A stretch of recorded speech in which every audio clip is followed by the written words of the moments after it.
Hey guys, welcome back. आज के इस वीडियो में हम आपको एग्जैक्टली बताएंगे कैसे जोसा राउंड 1 के रिजल्ट आने के बाद आपका जो एक एप्लीकेशन प्रोसेस होता है उसको किस प्रकार से डील करना है। और अगर आप इस वीडियो को पूरा देखते हो तो आपको किसी प्रकार का क्वेरी नहीं रहने वाला है और एक एक चीज़ को हम आपको बहुत आसान भाषा में समझाने का प्रयास करेंगे। देखिए, सबसे पहले आपको करना है जोसा की वेबसाइट को खोलना है, एप्लीकेशन नंबर, पासवर्ड और सिक्योरिटी पिन को डालने के बाद लॉगिन करना है OTP के बाद, ठीक है।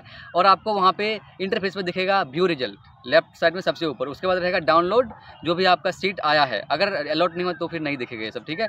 और उसके बाद आपको दिखेगा सबमिट विलिंगनेस। सबमिट विलिंगनेस का मतलब आप क्या चाहते हो। आपके पास 3 ऑप्शन दिए जाएंगे, एक फ्रीज का, दूसरा फ्लोट का और तीसरा स्लाइड का। फ्रीज का मतलब है आप उस जो सीट आपको मिला है वो लेना चाहते हो और जोसा से बाहर आ जाते हो, ठीक है। दूसरा होता है फ्लोट।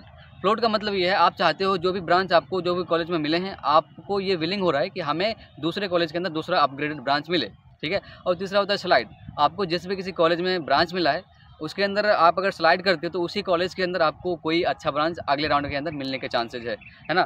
और उसके बाद कुछ डॉक्यूमेंट अपलोड करने के ऑप्शन आते हैं। जब आप विलिंगनेस भरोगे तो नीचे आएगा अपलोड डॉक्यूमेंट, और मेजर 5 डॉक्यूमेंट आपको अपलोड करने के लिए बोला जाएगा। वो उसकी जो KB है 10 KB से लेके 500 KB के अंदर। सबसे पहला आता है आपके क्लास 10th का मार्कशीट, है ना।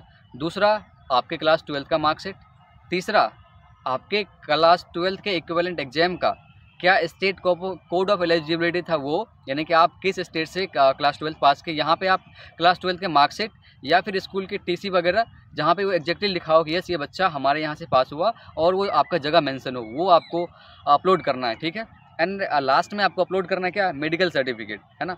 Medical certificate is very important. And मुझे आशा है आप सभी ने बना लिया होगा। अगर नहीं बनाया है, कुछ क्वेरी आ रहा है मेडिकल सर्टिफिकेट और कास्ट सर्टिफिकेट बनाने के लिए, तो उसके वीडियो का लिंक हमने डिस्क्रिप्शन में पिन कर दिया। आप उसको देख के आप बेनिफिट प्राप्त कर सकते हो। और कुछ भी दिक्कत आए तो मेरे को कमेंट नीचे करना।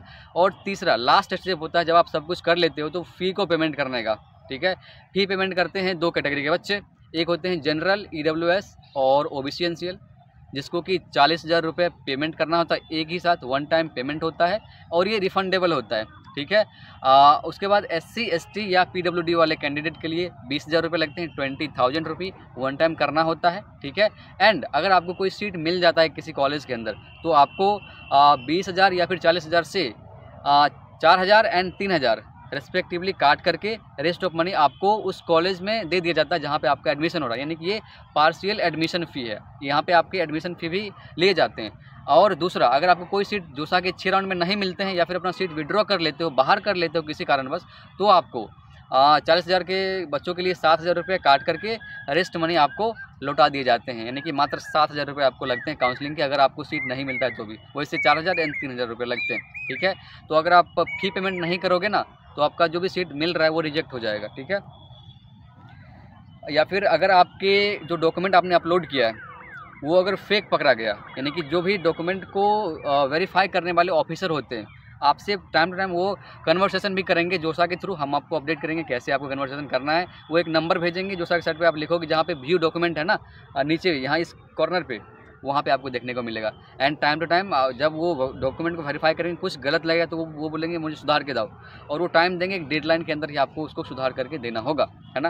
अपनी सीट को अपग्रेड करने के लिए स्लाइड या फ्लोट के ऑप्शन पे क्लिक करके सबमिट किया हो तो अगर आपको कोई अच्छे ब्रांच मिले हैं तो जो आपका एग्जिस्टिंग ब्रांच है वो क्या होता है, कैंसिल हो जाता है ऑटोमेटिकली और आपको अच्छे ब्रांच मिल जाते हैं।